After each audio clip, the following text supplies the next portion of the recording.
오늘 함께 묵상할 하나님 말씀은 요한복음 5장 10절부터 18절까지의 말씀입니다.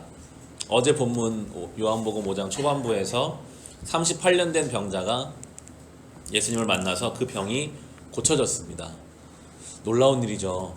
38년 동안 앓고 있던 병이 한순간 주님 말씀을 듣고 나았을 때 이 병자에게는 얼마나 큰 안식이 찾아온 것입니까?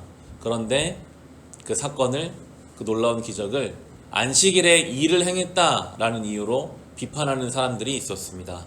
왜 안식일에 아무것도 하지 않고 하나님만 섬겨야 하는 안식일에 왜 그런 일을 행하는가? 그걸 가지고 정죄하고 비판하는 사람들이 오늘 등장하게 됩니다. 10절 말씀, 5장 10절 말씀 함께 읽겠습니다. 그래서 유대 사람들은 병이 나은 사람에게 말하였다. 오늘은 안식일이니 자리를 들고 가는 것은 옳지 않소. 한 사람의 인생에 참된 안식이 허락되었는데도 자기 기준에서 볼 때는 그게 안식일을 제대로 못 지킨 거예요. 비판하고 정죄하고 있습니다. 하나님을 섬기라고 구별한 이 안식일이 형식화되고 종교화되니까 하나님을 섬기는 일이 아니라 자기 만족을 위한, 다른 사람을 비판하고 정죄하기 위한 그러한 도구가 되어가고 있는 것입니다.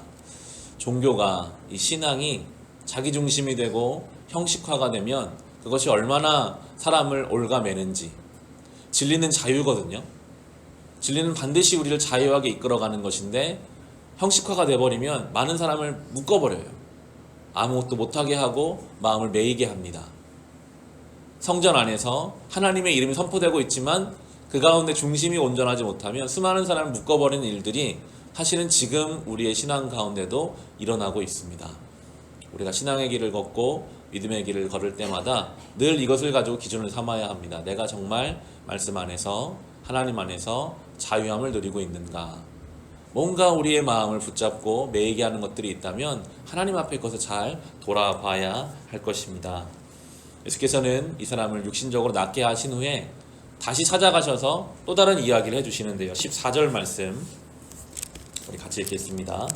그 뒤에 예수께서 성전에서 그 사람을 만나서 말씀하셨다. 보아라, 내가 말끔히 나았다. 다시는 죄를 짓지 말아라. 그리하여 더 나쁜 일이 너에게 생기지 않도록 하여라. 육신이 나은 사람에게 예수님이 가셔서 이 육신의 질병이 나은 것보다 영혼의 죄 가운데 빠지지 않도록 영적인 일을 경고하시고 말씀해 주십니다. 때로 우리가 그럴 때가 있거든요. 지금 우리 어떤 육신의 질병뿐만 아니라 지금 내 현실의 어떤 문제에 매여서 하나님 앞에 간절히 나아갈 때 응답해 주셔서 나을 때가 있어요. 고쳐질 때가 있고요. 문제가 해결될 때가 있어요. 중요한 것은 그 지금 현실의 문제 해결 자체가 중요한 게 아니라 그걸 통해서 하나님 앞에 어떻게 서갈 것인가. 그 문제가 해결돼도요, 우리의 영혼의 중심이 올바르지 못하면 또 다른 문제로 분명하게 넘어지게 되어 있습니다. 예수님 분명히 말씀하시죠. 육신이 나은 것을 만족하지 마라. 영혼의 질병에, 영혼의 죄에 빠지지 않도록 깨어 있어라 라고 말씀하시는 이 주님 말씀을 우리가 기억해야 합니다. 우리가 어떤 문제가 있을 때 간절히 기도하잖아요. 저는 사역하면서 많이 봤습니다. 고3 때 특별히 부모님들이 1년 동안 열심히 아이와 함께 시험을 위해서 기도하고 하시다가도 또 때가 되면 다시 원래의 자리로 돌아가는 일들, 어려운 문제가 생기면 주님 앞에 나오지만 그 문제를 통해 더 나아가지 못할 때가 있음을 봅니다. 우리 연약함이죠. 그러나 우리가 이 말씀을 기억해야 할 것입니다. 당장 내 눈앞의 문제보다 하나님 앞에 늘 중심을 지키게 해달라고 우리가 이 길을 가야 하겠습니다. 이 일을 통해 예수님은 안식일을 범한 자가 되어 사람들에게 비판을 받게 되시는 내용이 16절부터 18절인데요. 우리 같이 읽겠습니다. 그 일로 유대 사람들은 예수께서 안식일에 그러한 일을 하신다고 해서 그를 박해하였다. 그러나 예수께서는 그들에게 말씀하셨다. 내 아버지께서 이제까지 일하고 계시니 나도 일한다. 이제 사람들은 이 말씀 때문에 더욱더 예수를 죽이려고 하였다. 그것은 예수께서 안식일을 범하셨을 뿐만 아니라 하나님을 자기 아버지라고 불러서 자기를 하나님과 동등한 위치에 놓으셨기 때문이다. 예수님이 안식일을 범하신 것뿐만 아니라 하나님을 아버지라고 부르신 일로 더욱더 많은 사람들이 예수님을 이제 공격하게 됩니다.